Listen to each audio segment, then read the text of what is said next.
الحمدللہ آج ہم یہ پانچوں وقت کی جو نمازیں یہ نمازیں امت محمدیہ کو نعمت بلکہ ملی۔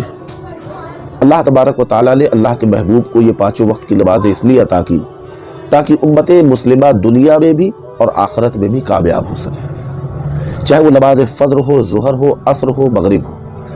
ان پانچوں وقت کی نمازوں کی اپنی اپنی فضیلت ہے، اور الحمدللہ یہ پانچوں وقت کی نمازیں ہمارے لیے دنیا اور آخرت میں کامیابی کا سبب ہے۔ آج ہم نماز فجر کے متعلق گفتگو کریں گے کہ نماز فجر جو اللہ تبارک و تعالیٰ نے امت محمدیہ کو عطا فرمائی ہے، اس کی فضیلت کیا ہے، اور نماز فجر کو پڑھنے سے جو مسلمان نماز فجر کو ادا کرتا ہے اس کو کیا کیا اللہ کی جانب سے انعامات ملتے ہیں، کون سی وہ صبح میں فجر میں اٹھتا ہے، اپنے بستر کو چھوڑتا ہے، اپنی نیند کو چھوڑتا ہے، تو جب وہ اپنے رب کی رضا کے لیے مشقت اٹھاتا ہے تو اس کے عوض میں اللہ تبارک و تعالیٰ اسے کیا عطا فرماتا ہے، انشاءاللہ تبارک و تعالیٰ آج ہم اس کو جانیں گے۔ اللہ کے رسول صلی اللہ تعالیٰ علیہ وسلم نے ارشاد فرمایا ہے، آپ صلی اللہ تعالیٰ علیہ وسلم ارشاد فرماتے ہیں کہ فجر کی 2 رکعت نماز دنیا و ما فیہا، اس میں جو کچھ بھی ہے اس سے افضل اور بہتر ہے۔ یعنی کہ کہنے کا یہ مقصد تھا، حدیث پاک کا مفہوم میں نے آپ کے بیچ میں بیان کیا کہ اللہ کے رسول صلی اللہ علیہ وسلم نے ارشاد فرمایا کہ فجر کی 2 رکعتیں دنیا و ما فیہا اس سے بہتر ہے، یعنی دنیا اور دنیا میں جو کچھ بھی ہے اس سے بہتر ہے۔ یعنی کسی شخص کو پوری دنیا مل جائے، اس کا مال مل جائے، دولت مل جائے، گھر مل جائے، تمام تر اشیاء مل جائے، دنیا اور دنیا میں جو کچھ بھی ہے اس سے بھی بہتر ہے فجر کی 2 رکعت نمازیں۔ اس کی وجہ کیا ہے؟ کیوں یہ 2 رکعت نماز فجر اتنی زیادہ افضل ہے کہ دنیا و ما فیہا سے بھی زیادہ افضل ہے؟ تو آئیے اب دوسری حدیث پاک سے اس کی وجہ بتا دوں کہ نبی پاک صلی اللہ علیہ وسلم نے کیوں فرمایا کہ دنیا و ما فیہا، یعنی دنیا اور اس میں جو کچھ بھی ہے اس سب سے افضل فجر کی 2 رکعتیں ہیں۔ تو اس کی وجہ یہ ہے کہ نبی پاک صلی اللہ تعالیٰ علیہ وسلم ارشاد فرماتے ہیں، تم اللہ تبارک و تعالیٰ کا ذمہ نہ توڑو، جو اللہ پاک کا ذمہ توڑے گا اللہ پاک اسے اوندھے منہ دوزخ میں ڈالے گا۔ اب اللہ پاک کا ذمہ نہ توڑو، اللہ تعالیٰ کی ذمہ داری نہ توڑو، یعنی اللہ تبارک و تعالیٰ تمہاری ذمہ داری لیتا ہے اور تم اس ذمہ داری سے باہر مت نکلو۔ اللہ تمہارا ذمہ لیے رہے، اللہ تمہاری ذمہ داری لیے رہے، تمہارے ہر کام کی، تمہاری دنیا کے نظام کی، آخرت کی، قبر کی، ہر چیز کی اللہ ذمہ داری لے لے گا۔ تم کیا نہ بنو، تم اللہ کی ذمہ داری سے باہر نہ نکلو، تم اللہ کا ذمہ نہ توڑو۔ کیوں؟ کیونکہ جو اللہ تبارک و تعالیٰ کا ذمہ توڑے گا اللہ تعالیٰ اسے دوزخ میں اوندھے منہ ڈالے گا۔ اب کون شخص ہے جو اللہ کا ذمہ توڑ دیتا ہے، اور کون وہ شخص ہے جو اللہ تبارک و تعالیٰ کے ذمے پہ ہوتا ہے، یعنی اللہ تعالیٰ اس کے ہر کام کو اپنے ہاتھ میں لے لیتا ہے، اللہ تبارک و تعالیٰ اس کی ہر چیز، دنیا، قبر، آخرت، محشر، میزان، ہر چیز کی ذمہ داری اللہ تعالیٰ کس کی لے لیتا ہے؟ تو نبی پاک صلی اللہ علیہ وسلم نے ارشاد فرمایا، جو صبح کی نماز پڑھتا ہے وہ شام تک اللہ تعالیٰ کے ذمے میں ہے۔ سبحان اللہ، یعنی کہ جو شخص فجر کی نماز پڑھ لیتا ہے تو صبح سے لے کے شام تک اب اس کی ہر چیز کی ذمہ داری کس کی ہے؟ اللہ تبارک و تعالیٰ کی۔ تو یعنی کہ جو شخص فجر کی نماز چھوڑ دے گا اس نے کیا کیا؟ وہ اللہ تعالیٰ کا اس نے ذمہ توڑ دیا، اور جس نے اللہ کا ذمہ توڑ دیا تو پہلی چیز تو اللہ کی ذمہ داری سے باہر چلا گیا۔ دوسری چیز، اللہ تعالیٰ ایسے شخص کو اوندھے منہ جہنم میں کیوں ڈالے گا؟ کیونکہ امت محمدیہ کو اللہ نے دیا تھا، یہ ایک احسان کیا تھا اللہ نے کہ جاؤ فجر کی نماز پڑھ لینا، ہماری ذمہ داری ہے، ہم تمہاری تمام ذمہ داریوں کو دیکھیں گے، اور ہم نے تم کو ایک نعمت دی اور تم نے اس ذمے کو توڑ دیا۔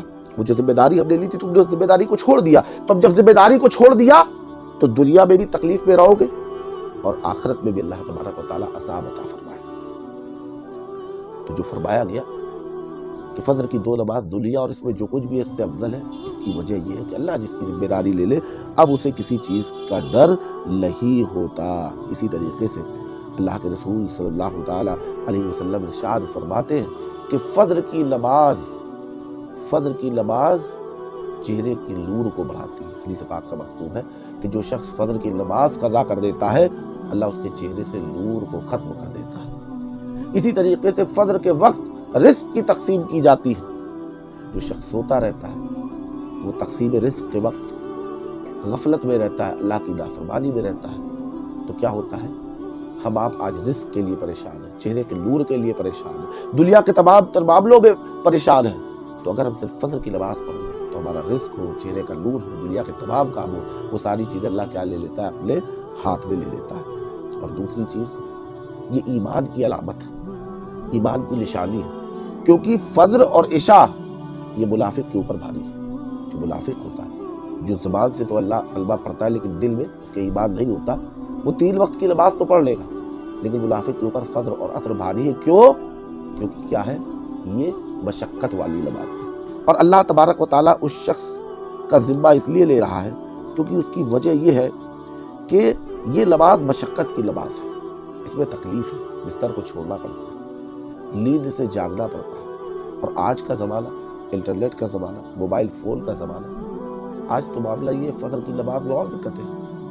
میں پہلے تو انسان 8، 9، 10، 11 بجے تک سو جایا کرتا تھا، اب تو انٹرنیٹ کی دنیا میں لوگ کھوئے ہوئے رات میں 1 بجے تک، 2 بجے تک، اور جب 2 بجے تک رات میں جاگتے ہیں، 1 بجے تک رات میں جاگتے ہیں، تو صبح 8، 9 بجے سے پہلے آنکھیں نہیں کھلتی۔ اور ہمارے ملک کا تو نظام ہی یہی ہے کہ یہاں پہ فجر کے بعد سارے کام نہیں شروع ہوتے، یہاں پہ تو 10 بجے، 11 بجے، 12 بجے مارکیٹیں کھلتی ہیں، یہاں پہ 11 بجے، 12 بجے تمام تر جاب اور سروسز والے لوگ جاتے ہیں 10 بجے، تو وہ 2 بجے تک جاگتے ہیں اور 9 بجے تک سوتے ہیں۔ لیکن 9 بجے تک سو تو لیتے ہیں، لیکن ایک چیز اور یاد کر لیں، جو بستروں میں پڑے ہوئے، وہ جو فجر کے لیے نہیں جا رہے، مطلب کیا ہے؟ وہ اللہ سے بے خوف ہے، ان کے دل میں اللہ کا خوف نہیں ہے۔ اگر اللہ کا خوف ہوتا تو وہ ایمان والے نظر آتے۔ اللہ نے حکم دیا تھا نماز فجر کا، تو بس فضیلت تو بعد کی بات ہے، اللہ کا حکم تھا تو ان کو فجر کی نماز میں حاضر ہونا چاہیے۔ اللہ کے رسول صلی اللہ تعالیٰ علیہ وسلم نے ارشاد فرمایا، جو شخص صبح کی نماز کو گیا ایمان کے جھنڈے کے ساتھ گیا، اور جو صبح بازار کو گیا ابلیس کے جھنڈے کے ساتھ گیا۔ یعنی آنکھ کھلنے کے ساتھ جو شخص نماز کے لیے چل دیا، ایمان کا جھنڈا، جھنڈا کیا ہوتا ہے؟ دور سے جھنڈا نظر آتا ہے اور انسان کی شناخت ہو جاتی ہے جھنڈے کو دیکھ کے۔ تو کوئی شخص اگر فجر کی نماز کے لیے جا رہا ہے تو اس کے ایمان کی دلیل ہے کہ وہ ایمان والا ہے، وہ منافق نہیں۔ تو یہ فجر کی نماز اس کے لیے ایک جھنڈے کی طرح ہے۔ اور بازار کو جانا، رزق روزی کمانا ناجائز حرام نہیں، لیکن جاگنے کے بعد ترنت بازار کو چلے جانا، یہ شیطان کے گروہ کا، یہ شیطانی کام ہے۔ جبکہ اٹھنے کے بعد کیا ہونا چاہیے تھا؟ اللہ کا ذکر ہونا چاہیے تھا، نماز ہونی چاہیے تھی، پھر جانا چاہیے تھا بازار اور دنیا کے کاموں کی طرف۔ جو شخص آنکھ کھلتے ساتھ صبح اٹھنے کے بعد فجر کی نماز کے لیے گیا تو وہ ایمان کے جھنڈے کے ساتھ گیا، اور جو بازار کو گیا وہ ابلیس کے جھنڈے کے ساتھ گیا۔ اسی طریقے سے اللہ کے رسول صلی اللہ تعالیٰ علیہ وسلم نے ارشاد فرمایا کہ جانتے ہو کس وجہ سے ہمیں صبح آنکھ نہیں کھلتی؟ وجہ کیا ہے؟ خیر آج کے وقت میں تو بہت ایک دم واضح وجہ ہے کہ جب ہم 2 بجے تک جاگیں گے، 1 بجے تک جاگیں گے، تو ظاہر سی بات ہے کہ ایک انسانی جسم کو کم سے کم 6 سے 7 گھنٹے کی نیند کی ضرورت ہوتی ہے۔ اب جب ہم دن بھر محنت کریں گے، کڑی مشقت کریں گے، اور اس کے بعد رات میں 2 بجے سوئیں گے، تو ظاہر سی بات ہے ہم 9 بجے سے پہلے یا 8 بجے سے پہلے ہماری آنکھ نہیں کھل پائے گی۔ تو پہلی چیز تو یہی ہے کہ ہم کیوں نہیں صبح اٹھ پاتے؟ کیونکہ ہم رات میں جلدی نہیں سوتے۔ لیکن کوئی شخص اگر کہے میں تو جلدی سو جاتا ہوں، میں تو 9 بجے سو جاتا ہوں، 10 بجے سو جاتا ہوں، پھر بھی نہیں اٹھ پاتا، تو اس کی وجہ یہ ہے، اللہ کے رسول صلی اللہ تعالیٰ علیہ وسلم نے ارشاد فرمایا، جب تم میں سے کوئی سوتا ہے تو شیطان اس کی غدی یعنی گردن کے پچھلے حصے میں 3 گرہ یعنی 3 گانٹھیں لگا دیتا ہے۔ ہر گانٹھ پر وہ یہ بات دل میں بٹھاتا ہے کہ ابھی رات بہت ہے، سو جا۔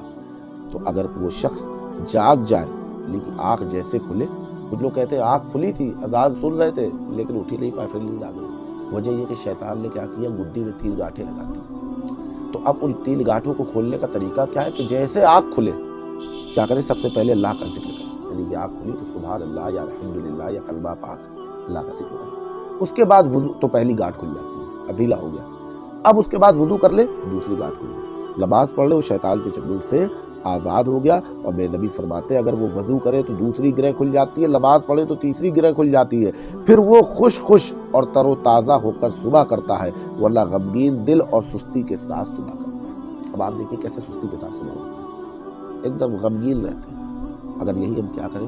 صبح میں اٹھ جائیں۔ دیکھیے صبح کی ہوا کی کیفیت الگ ہوتی ہے، صبح کا منظر ہی ایک الگ ہوتا ہے۔ صبح ڈاکٹرز بھی کہتے ہیں کہ صبح اٹھ کے کیا کرنا چاہیے، اور ہمیشہ سے رہا early to bed early to rise, جلدی جائیے بستر پہ اور جلدی اٹھ جائیے۔ اور ہر مذہب یہ کہتا ہے، اسلام میں تو بالخصوص آپ دیکھیے سورج اگنے سے پہلے آپ کو نماز بھی پڑھ لینی ہے، سورج نکلنے سے پہلے، سن رائز کے پہلے۔ اور آپ کائنات کے نظام کو دیکھیے، للی للی چڑیا ان کا کیا طریقہ ہے؟ جیسے ہی صبح صادق کا وقت، صبح صادق شروع ہوتی ہے یعنی فجر کا وقت شروع ہوتا ہے، چڑیا چہچہانا شروع ہو جاتی ہے، وہ وقت بڑا ہی ایک الگ وقت ہوتا ہے، جس وقت سورج نکلا نہیں ہوتا، رات جا رہی ہوتی ہے، دل آ رہا ہوتا ہے۔ اس وقت میں جب آپ اٹھتے ہیں، وضو کرتے ہیں، اپنے رب کی رضا کے لیے گھر سے باہر نکلتے، مسجد جاتے، نماز پڑھتے ہیں، یہ وضو کا کرنا، یہ اتنی جلدی اٹھنا، صبح کی آب و ہوا، یہ الحمدللہ ہمیں دل بھر خوشحال تر و تازہ رکھتی ہے، ہمارے اندر ایک نئی انرجی پیدا کرتی ہے، جس کے ذریعے ہم کیا کرتے ہیں الحمدللہ دنیا میں بہت ہی پازیٹیولی اور بہت ہی اچھے انداز میں کام کر پاتے ہیں، اور دنیا اور آخرت میں کامیاب ہوتے نظر آتے ہیں۔ تو اگر رزق چاہیے، اگر چہرے پہ نور چاہیے، اگر چاہتے ہو کہ اللہ تبارک و تعالیٰ تمہارے سارے کاموں کو اپنے ہاتھ میں لے لے، اگر چاہتے ہو کہ تمہارے ساتھ ایمان کا جھنڈا رہے، تو تمہیں کیا کرنا پڑے گا؟ تمہیں فجر کی نماز کے لیے اٹھنا پڑے گا۔ اور دوسری چیز میرے نبی نے ارشاد فرمایا، جو شخص عشاء کی نماز باجماعت پڑھتا ہے تو اللہ اسے آدھی رات عبادت کا ثواب دیتا ہے، اور جو شخص فجر کی نماز باجماعت پڑھتا ہے تو اللہ تعالیٰ اسے پوری رات عبادت کا ثواب دیتا ہے۔ اگر ہم عشاء اور فجر کی نماز پڑھ لیں تو ایک تو منافقت کی علامت سے باہر آ جائیں گے، اور دوسری چیز کیا ہے؟ ہمیں پوری رات عبادت کا ثواب ملے گا۔ اور تیسری چیز یہ کہ میرے نبی نے فرمایا، آپ صلی اللہ علیہ وسلم فرماتے ہیں کہ اگر لوگوں کو پتہ چل جائے کہ فجر اور عشاء کی نماز میں کیا ہے، تو حدیث پاک کا مفہوم ہے کہ اب وہ اگر ان کے ہاتھ پیر نہ ہو تو وہ سریل کے بل یعنی اولے کے بل گھسٹتے ہوئے مسجد میں آئے۔ اگر کوئی چل نہ سکے، پیر اس کے کام نہ کر رہے ہو، تو وہ اپنے اولوں کے بل، سریل کے بل گھسٹتا ہوا مسجد میں آئے گا، لیکن مسجد آئے گا اگر اس کو پتہ چل جائے۔ دنیاوی طور پہ ایک ایگزامپل لے لیں، میں آپ سے کہہ دوں کہ ایک وقت کی نماز پڑھنے آئیے، 200 روپے آپ کو وہیں پہ آن ہینڈ مل جائیں گے، تو اس طریقے سے آپ سوچیں اگر 1000 روپے مل رہے ہیں 5 وقت کی نماز پڑھنے میں، تو آپ دوڑتے ہوئے جائیں گے نا، مسجدوں میں جگہ نہیں رہ جائے گی، روڈ بھر جائیں گے کہ ارے ایک نماز 5 وقت کی نماز پڑھے گا 1000 روپے ملے گا۔ 1000 روپے کے لیے ہم پورا روڈ بھر دیں گے، مسجد بھر دیں گے؟